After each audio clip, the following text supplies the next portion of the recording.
রাজ্যে আবাস যোজনা নিয়ে উঠে এসেছে একদম লেটেস্ট আপডেট। Breaking news. প্রথমে রয়েছে সংবাদ শিরোনাম। অবশ্যই কয়েক লক্ষ পরিবারের অ্যাকাউন্টে ঢোকেনি টাকা। কেন ঢোকেনি টাকা, কবে তাদের অ্যাকাউন্টে ঢুকবে টাকা? লিস্টে নাম থাকা সত্ত্বেও সমস্ত কিছু প্রসেস কমপ্লিট হওয়ার পরেও কাদের টাকা ঢুকবে না, এই নিয়ে রয়েছে আরও একটি বড় খবর। যদি আপনার প্রথম লিস্টে নাম থেকে থাকে, যদি এখনো পর্যন্ত আপনার টাকা ঢুকে না থাকে, তাহলে জেনে রাখা মূলত একান্ত প্রয়োজন।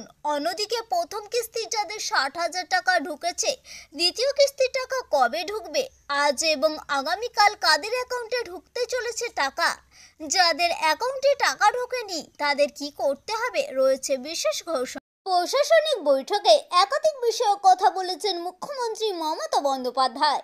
সেই সময় বাংলার বাড়ি নিয়ে ঘোষণাও করেছেন মুখ্যমন্ত্রী মমতা বন্দ্যোপাধ্যায়। বাংলার বাড়ি নিয়ে বড় ঘোষণা করেছেন মুখ্যমন্ত্রী।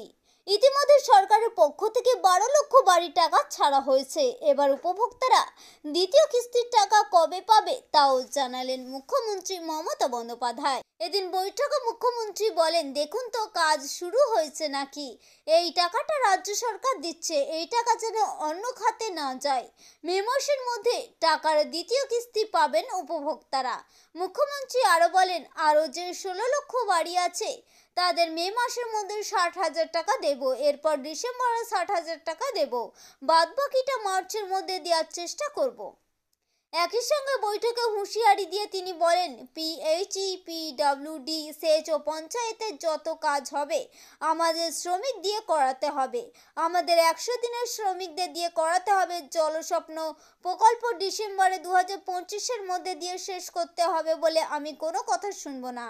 সেই টাকা আদৌ সবাই পাচ্ছে কি না বা কোনো কাজ শুরু হয়েছে কিনা সেই বিষয়ে সরাসরি প্রশ্ন তোলেন খোদ মুখ্যমন্ত্রী মমতা বন্দ্যোপাধ্যায়।